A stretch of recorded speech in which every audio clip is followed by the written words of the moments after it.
Hello friends, welcome to my YouTube channel common kitchen tips. നമുക്ക് ഒരു egg മപ്പാസ് തയ്യാറാക്കിയാലോ. നമുക്കത് ദോശയ്ക്കും അപ്പത്തിനുമൊക്കെ നല്ലതാണ്. നമ്മളിവിടെ എടുത്തിരിക്കുന്ന ഇൻഗ്രീഡിയൻസ് ഒരു 5 മുട്ടയ്ക്ക് വേണ്ടിയിട്ടാണ്. 2 സവാള ചെറുതായി കട്ട് ചെയ്ത്, 3 തക്കാളിക്ക്, കുറച്ച് ഇഞ്ചി വെളുത്തുള്ളി, ഒരു 3 പച്ചമുളക്, കുറച്ച് തേങ്ങയും കുറച്ച് കാഷ്യൂനട്ടും എടുത്തിട്ടുണ്ട്. നമുക്ക് ആദ്യം തന്നെ ഒരു പാനിൽ കുറച്ച് എണ്ണ ചേർത്തിട്ട് നമ്മുടെ മുട്ട കുറച്ച് വെളിച്ചെണ്ണയും ഉപ്പും ചേർത്ത് കുറച്ച് മഞ്ഞൾപ്പൊടിയും ചേർത്ത് ഒന്ന് ചൂടാക്കി മാറ്റി വയ്ക്കാം. കുറച്ച് മഞ്ഞൾപ്പൊടി മതിയാവും.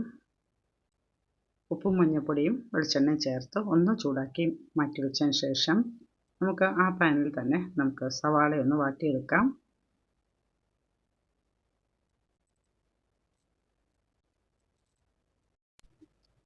മുട്ട മാറ്റിയതിന് ശേഷം കുറച്ച് വെളിച്ചെണ്ണയും ചേർത്ത് നമുക്ക് സവാളയൊന്ന് വഴറ്റിയെടുക്കാം. സവാള കുറച്ചൊന്ന് വഴണ്ട് വരുമ്പോൾ നമുക്ക് തക്കാളിക്ക, പച്ചമുളക്, ഇഞ്ചി വെളുത്തുള്ളി ഒന്ന് ചതച്ചും എല്ലാം ചേർത്ത് കുറച്ചും കൂടെ ഒന്ന് നല്ലപോലെ മൂപ്പിച്ചെടുക്കാം. തക്കാളി ഒന്ന് നല്ലപോലെ മൂത്ത് വരുമ്പോൾ നമുക്ക് കുറച്ച് മല്ലിപ്പൊടിയും കുരുമുളക് പൊടിയും കുറച്ച് ഗരം മസാല പൊടിയും ചേർക്കാം. നമ്മൾ ഇഞ്ചിയും വെളുത്തുള്ളിയും പേസ്റ്റാക്കിയും ചേർത്തിട്ടുണ്ട്. മുളക് പൊടി ചേർക്കേണ്ടതില്ല. അപ്പോൾ പൊടികളൊക്കെ ചേർത്ത് നല്ലപോലെ ഒന്ന് ചൂടാക്കിയെടുക്കാം.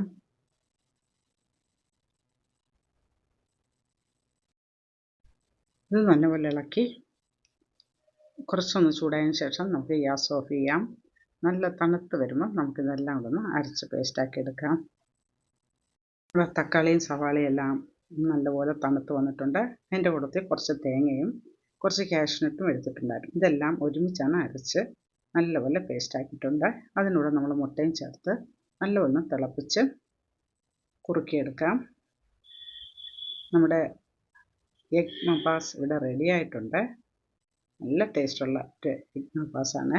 നമുക്ക് അപ്പത്തിനും ദോശയ്ക്കും ഒക്കെ നല്ലതാണ്. പുട്ടിൻ്റെ കൂടെ കഴിക്കാനും ഇടിയപ്പത്തിൻ്റെ കൂടെ കഴിക്കാനും നല്ലതാണ്.